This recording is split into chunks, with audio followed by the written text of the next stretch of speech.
Vous êtes bien sur la chaîne de Mickaël, votre expert anti-nuisible, et ceci est mon nouveau terrain de jeu.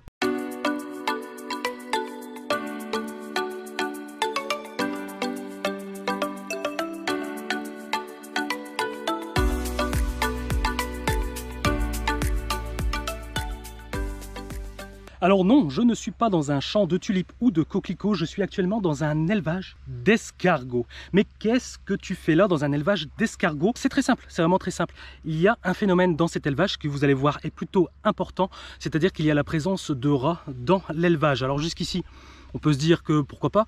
Néanmoins, le gros souci c'est que les rats consomment, dévorent littéralement les escargots, ce qui engendre évidemment une perte de chiffre d'affaires, bien évidemment, de l'éleveur. On parle quand même de entre 10, 20, voire 30%, donc ce qui est énorme. Donc il est temps de mettre un terme à tout ça et assez rapidement. Bon, on va commencer donc forcément comme d'habitude, je le répète, avant de poser des pièges, il faut d'abord observer afin de comprendre les endroits susceptibles de cartonner, bien évidemment, en termes de piégeage. Alors, je vais vous montrer les escargots, c'est excellent.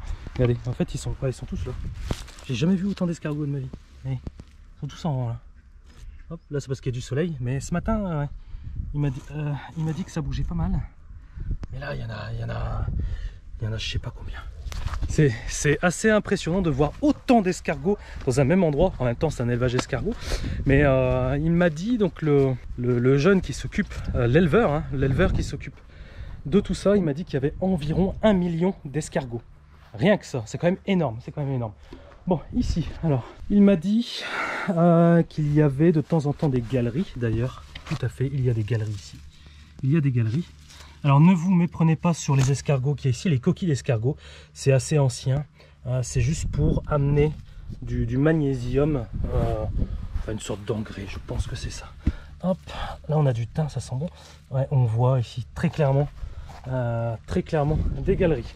Ok, alors on va aller voir le parc, ce qui va nous intéresser, puisque c'est là qu'ils trouvent généralement des escargots dont la coquille est complètement vide et percée surtout. C'est un bon indicateur parce qu'en fait le rat, ce qu'il fait, c'est dommage que là je vais peut-être en trouver tout à l'heure, le rat, ce qu'il fait, c'est qu'en fait il perfore la coquille de l'escargot pour consommer les organes de l'escargot. C'est typiquement ce qu'il cherche, le rat. Alors, donc là, ah oui, alors attendez, si vous vous demandez mais comment, moi c'est des questions bêtes, hein, mais enfin, disons qu'il n'y a pas de questions bêtes, mais je me suis dit, bah attends, tes escargots ils peuvent passer au-dessus, mais non, en fait pas du tout, c'est électrifié, je pensais même pas. Là c'est électrifié, donc les escargots ne peuvent pas passer au-dessus. On apprend tous les jours. Bon, alors là il avait mis des pièges à lui, mais le problème c'est que, alors là ça va, ouais, là ça va, c'est toujours armé, oui. Le problème, vous voyez, c'est ça quoi. Le problème c'est qu'au bout d'un moment, il y a certains escargots ou limaces, donc du coup des escargots qui viennent de là-bas, qui peuvent pénétrer dans la boîte et un peu tout gâcher. Donc ça c'est dommage. Bon, on a quand même ici donc le grand parc, il y a un plus petit parc de l'autre côté, mais là il y a vraiment le grand parc. Et à l'intérieur, donc il y a des refuges pour les escargots, on va les voir, on les voit ici. Hop. Pour ceux qui n'ont pas l'habitude de voir un élevage d'escargots, parce que c'est pas courant, moi c'est la première fois que j'en vois, je suis très curieux. Et en fait là c'est vraiment, ça leur fait des petites cabanes, ils viennent se réfugier dedans. Et ici donc il vient le nourrir avec son tracteur qui passe là. Et en fait il leur donne un mélange d'orge, d'avoine, etc. Alors une chose à savoir aussi, parce que c'est vrai qu'on va parler du rat dans cette vidéo, mais on peut parler des escargots. Et ce qu'il faut savoir aussi, c'est que l'escargot est omnivore, il mange de tout, même de la viande. Ça moi personnellement, peut-être que vous le saviez, mais moi sur ce coup là je fus ignare parce que j'en avais aucune idée. Moi j'imaginais l'escargot associé à une salade systématiquement, tu vois, genre l'escargot vegan. Mais en fait l'escargot n'est pas vegan du tout, il est omnivore, il mange absolument tout et même il mange ses congénères morts, comme le rat. Il y a une petite concomitance entre les deux. Allez, on va rentrer dans le parc à escargots. Très clairement, allez, je vais m'aventurer ici, hop. Très clairement, moi ce que je vais faire, on voit que tout est clôturé. Donc mon plan d'action, vraiment le truc que je suis sûr que je dois faire entre guillemets, c'est vraiment protéger tout le périmètre ici, donc mettre des pièges à l'extérieur pour protéger le parc. Et ça c'est ce qu'on va faire ensemble. Regardez, hop, ils sont tous en dessous. Ah, yes, regardez tous les escargots. 1 million d'escargots, 1 million d'escargots. Mon Dieu. Et on peut en faire des choses culinairement parlant avec des escargots. Là franchement, je suis assez surpris parce qu'en fait les escargots, moi j'imagine toujours, vous savez, à la fin de l'année on achète des escargots, puis on les mange classiques avec du beurre, un peu d'ail et tout ça.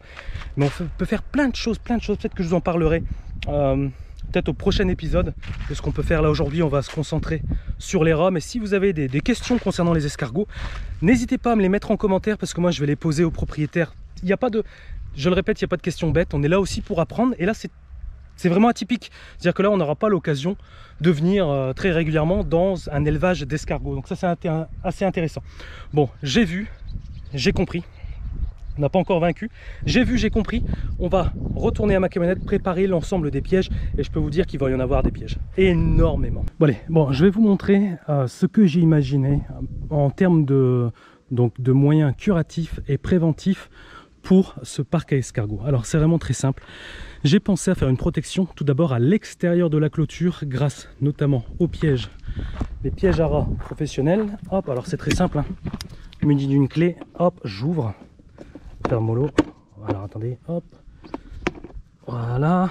À l'intérieur, j'ai placé un bloc Nara arôme vanille et également, donc forcément une tapette Gorilla Trap, bien évidemment, sinon ça sert à rien. J'ai mis du beurre de cacahuète ici, donc là, ce qui va nous permettre d'attirer le rat. Alors, je sais pas du tout comment il va réagir ici parce que il y a une énorme concurrence alimentaire. Regardez, le repas, il est là. Donc là, il va falloir vraiment... Il faut vraiment inciter le rat à venir en lui proposant quelque chose de qualitatif. On sait que le beurre de cacahuète, ça fonctionne très très bien. Ça a une odeur quand même assez forte. Le rat se base principalement sur son odorat. N'oubliez jamais ça. La vue, peu importe la vue, il n'est pas vraiment doté d'une vision très très bonne. Donc c'est tout à l'odorat. Le beurre de cacahuète, je pense qu'il a cette faculté de sentir assez fort et d'attirer le rat. J'ai quand même rajouté un petit peu de sucre avec la vanille. On verra bien ce que ça nous donne. Alors... Ok, je vais le refermer tranquillum, hop, tranquillous, je récupère ma clé. Bien évidemment ça, on va en mettre tout partout. Et également, donc pas dans ce, si je pense aussi dans ce parc là, surtout dans l'autre parc, on va en positionner à l'intérieur. Sauf que là j'ai un dilemme. Messieurs, dames, je suis face à un dilemme, c'est-à-dire que les escargots, alors les pros qui me suivent connaissent bien le sujet. On va dire les limaces, les escargots et les mollusques en général adorent se foutre dedans. Ça leur crée un refuge et ils sont dedans. D'ailleurs, je vais vous mettre une photo ici de ce qui est arrivé à notre ami, le propriétaire qui s'occupe de ce parc-là. L'escargot, comme vous avez vu, a déclenché la tapette. Donc c'est là le problème. J'ai une parade à cela. Alors, on m'a dit que... Ah, je fais très attention avec les... On m'a dit que... C'est pour ça que je vais le tester.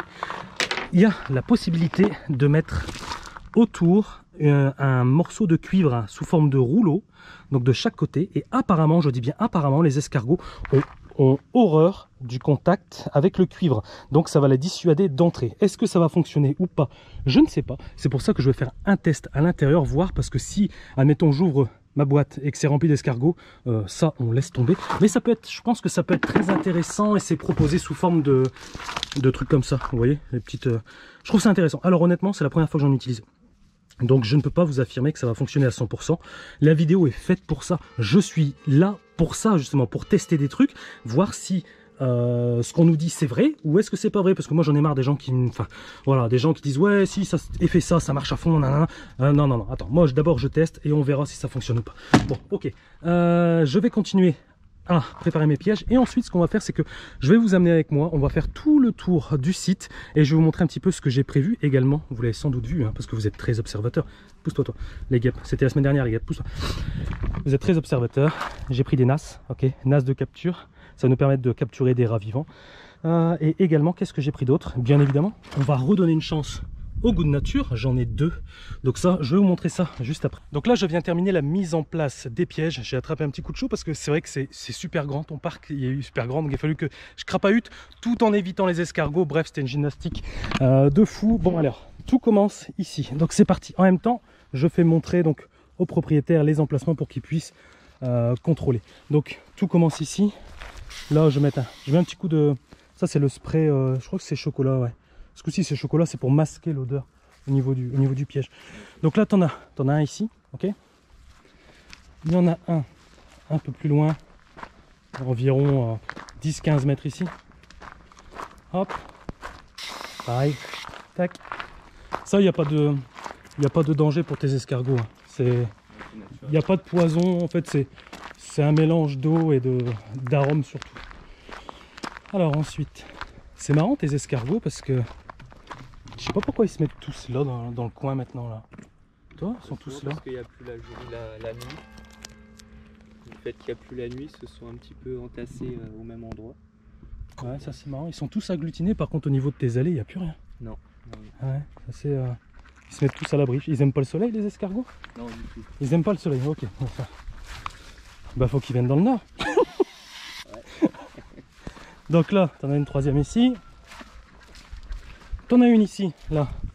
Puisque tu m'as dit qu'ici c'était un ancien poulailler, qu'il y avait un... La porte avait été grignotée par les rongeurs ici là. Hop, et je t'ai mis aussi une cage de capture là. D'accord. Tu vois, avec un peu de beurre de cacahuète. Hop. Donc ça c'est à vérifier. Par contre, si tu chopes du roi, il sera vivant dedans. Ah. Ça, je préfère te prévenir. Hop. Celle-là, elle a du vécu. Ouais, ça c'est un très vieux modèle. Ça. Mais très efficace. Ah. Ensuite, ça se joue là. Donc on continue, là t'en as une ici. Hop. Il y en a une un peu plus loin là au niveau des canards. Hop.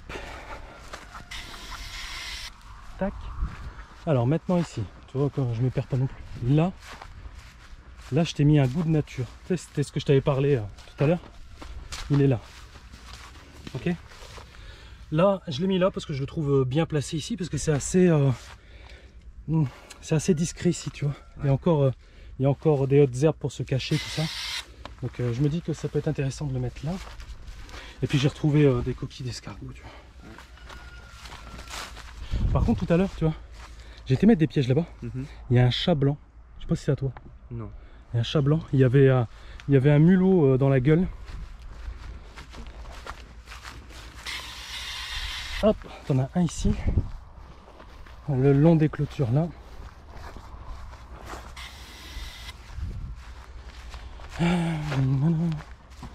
T'en as une à l'extérieur, enfin à l'intérieur, ouais.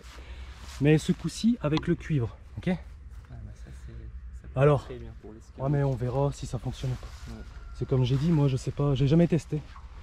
Par contre, s'il n'y a pas un escargot dedans, bah, c'est le top. Là franchement, c'est bien. Ouais. Ça sera le moment de faire des tests. Tout à l'heure il est passé là, le chat il a fait comme ça, puis il s'est barré, je sais pas où. Ouais. Ça aussi c'est vraiment la campagne. Ça respire. Hop. T'en as une ici. Là, t'as un goût de nature ici. Parce que là tu m'as dit que dans cette zone où il y a les palettes, bah, ça m'étonne pas. Il aime bien se réfugier ici. Ouais, il est souvent en dessous, on enlève tout, il y a toujours des galères. C'est simple à comprendre. C'est-à-dire que le roi est comme toi et moi. C'est-à-dire nous on a besoin d'un abri et à manger. Abri, manger. C'est aussi ça. Les deux réunis, et ben c'est bon. Et là, je t'ai mis une cage ici. Ok. Hop, je signe un peu, tac. Une cage ici. Donc ça c'est à checker. Et ensuite à l'intérieur, alors là. À l'intérieur, tu sais, tu m'avais mis des pierres. Oui. Alors à l'intérieur, il y a donc celle-ci, ok. Celle-là, on l'avait pas vue. Il me semble pas. Non. Non. Donc en fait, on a une ici et une un peu plus loin là-bas, le long intérieur de ta clôture. Et tu en as également deux autres qui sont au niveau. Tu vois derrière là, tu vois, tu as ton caillou. Oui. Ben, en fait, c'est derrière là. Okay, tu vois. Donc j'ai fait comme tu as dit. Et bah c'est simple.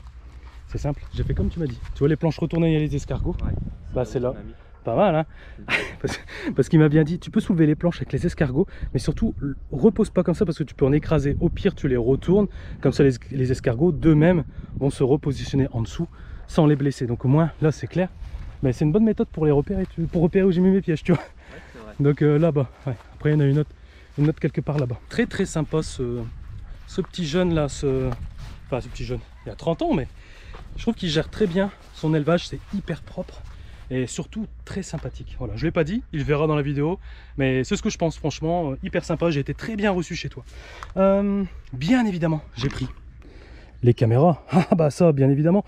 Attendez, faut quand même, on n'est pas là pour rigoler quand même, hein. Voilà, caméra, faut quand même, ça va nous permettre de voir un petit peu ce qui se passe. Alors moi, j'ai pensé donc mettre une caméra orientée sur le goût de nature ici, c'est plutôt assez discret, et une qu'on va mettre pour le coup de l'autre côté.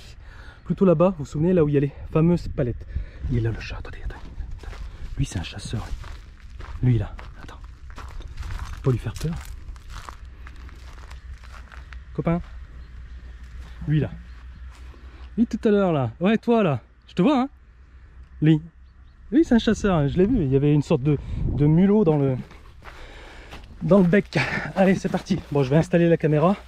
Dès que c'est fait on passe de l'autre côté. Allez bon j'ai positionné la première caméra donc qui va donner sur le goût de nature parce que j'ai vraiment envie de voir un peu l'attitude du ou des rats face à ce piège que j'avais déjà mis en scène dans une vidéo où ça n'avait malheureusement pas fonctionné. Donc là on verra si à la campagne ça fonctionne. Regardez un petit peu ce que j'ai là. Vous voyez, bon, après c'est tout l'étendue là. Je l'ai mis là parce qu'en fait il y a une serre et apparemment de temps en temps il y en a qui baladent et je trouve que le coin est plus ou moins sécurisé, plus ou moins calme pour permettre une approche du rat en toute confiance. Donc là, caméra positionnée 3/4 face, toujours 3/4 face. Je rigole bien sûr. Et là on va aller de l'autre côté, on va mettre pour le coup celle-là. Et donc pour la deuxième caméra mise en place, j'ai eu envie d'obtenir un angle un peu plus large.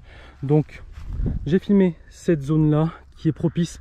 Comme je vous l'ai dit, faites attention lorsque... Alors c'est bien, enfin ça aurait pu être pire. C'est-à-dire que ce que je n'aurais pas aimé, c'est que les palettes, donc les refuges potentiels, hein, c'est typiquement ça, soient vraiment collés à la clôture. Alors là, ça aurait été vraiment pas bon. Là, il y a un refuge pour les rats, certes, mais il y a quand même une sorte de distance, il y a à peu près 10 mètres. Donc ce qui constitue pour le rat un danger au niveau du déplacement de là à là. Alors un danger pour les animaux de la terre, donc notamment le renard, parce qu'il y a quelque part là-dedans un renard, et également nos amis, les prédateurs, donc les buses, etc. Là, c'est très dangereux pour lui. Ce qui aurait été encore mieux, c'est de bien tondre. Voilà, pour éviter que le rat puisse se dissimuler. Mais bon, quand on a un élevage, vous imaginez le boulot, il y a énormément le boulot. Donc je ne vais pas le titiller déjà, c'est très bien, c'est très propre. Au niveau d'un élevage, là je crois qu'il y a, je sais plus combien, 3000 m², je pense. C'est quand même énorme. Donc bon, c'est compliqué de toujours être au taquet absolument partout. Bon, ça c'est fait. Alors, maintenant c'est simple. Ce qu'on va faire, c'est que je vais laisser du temps au temps. Je vais laisser, je pense, 15 jours. Ouais, je vais laisser 15 jours pour voir un petit peu comment ça se comporte, un peu tout ça. Voir si les rats se font taper, se font gauler tout de suite. Ou alors est-ce qu'ils sont très futés, ils vont tout contourner, au final on n'aura rien du tout. Je ne sais pas, c'est du piégeage. Bon, je pense quand même qu'on va en avoir quelques-uns, mais je ne pense pas qu'on les aura tous. Néanmoins, je garde encore des pièges supplémentaires et également un nouveau piège que je garde sous le pied. Au cas où, si, je vous le dis tout de suite les rats, si vous faites les malins, j'ai encore du lourd. Et s'il faut sortir le lourd, je vais sortir le lourd, hein, je vous le dis tout de suite. Voilà. Bon, allez, cette vidéo est terminée. N'hésitez pas à vous abonner à la chaîne de votre expert anti-nip. Je vais mettre le rond qui va bien, à visionner d'autres vidéos si cela vous intéresse. Également, n'hésitez pas à activer la cloche afin de recevoir les nouvelles vidéos qui sortent, afin de pouvoir poursuivre les épisodes et avoir justement un petit peu la continuité de ces aventures. Voilà. Allez, je vous dis à très bientôt. Ciao.